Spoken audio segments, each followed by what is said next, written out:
何在子鸟超级浏览器中配置 Smart Proxy 的静态 IP。首先，我们要注册一个 Smart Proxy 的账号，并且登录。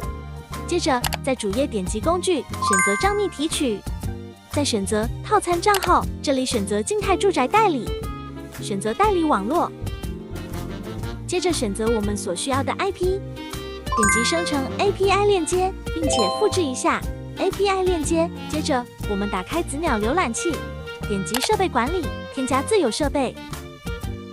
设备名称可以随便填写，然后网络属性选择静态，设备功能选择支持代理，代理类型选择 HTTP， 然后把我们刚刚生成的 API 对应的粘贴进去。